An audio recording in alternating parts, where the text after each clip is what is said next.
একটি সামান্য ফরেনসিক টেস্টের ভুলের জন্য বেঁচে গিয়েছিল রাশিয়ার ইতিহাসের সবথেকে বড় সিরিয়াল কিলারদের মধ্যে একজন। রাশিয়ার সাক্তি নামক শহরে, যেটি বর্তমানে ইউক্রেনে, 1982 থেকে 1984 সালের মধ্যে 40টিরও বেশি তরুণীর মৃতদেহ উদ্ধার হয়।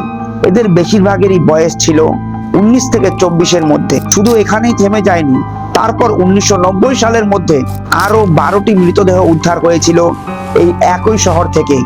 মোট হত্যার সংখ্যা ছিল 52টি।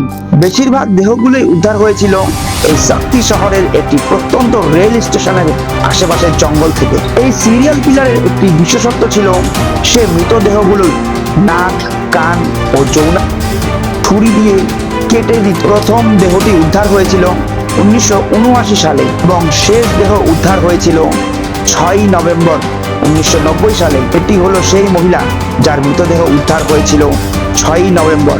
এর নাম স্টেলানা করস্তিক। খুনটি 6 নভেম্বর 1990 সালে হলেও এই দেহটি উদ্ধার হয়েছিল 13 নভেম্বর 1990 সালে। দেহ উদ্ধারের পর পুলিশ আশেপাশের এলাকাতে কঠোরভাবে জিজ্ঞাসাবাদ শুরু করে। যেহেতু এই এলাকায় এই ধরনের মৃতদেহ এর আগেও উদ্ধার হয়েছিল, তাই পুলিশ প্রতিনিয়ত এই এলাকার আশেপাশে জিজ্ঞাসাবাদ ও নজরদারি চালাচ্ছিল।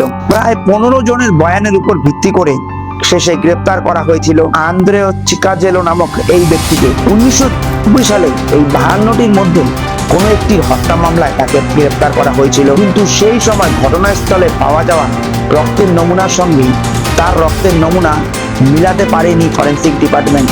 সেখানে একটি ছোট্ট ভুল হয়ে গিয়েছিল, তাই মুক্তি পেয়েছিল এই সিরিয়াল কিলার। এই সিরিয়াল কিলার কোনো রকমের রাগ ঢাক না রেখেই নিজের সমস্ত দোষ স্বীকার করে নিয়েছিল। এই মামলার প্রধান তদন্তকারী অফিসার ছিলেন ভিক্টর বুখরাটো, যিনি দীর্ঘ 12 বছর এই মামলার তদন্ত করেছিলেন।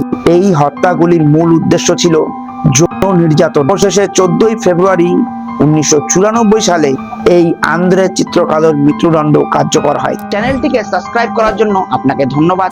আর আপনি যদি এখনো না করে থাকেন তাহলে অবশ্যই চ্যানেলটিকে সাবস্ক্রাইব করবেন।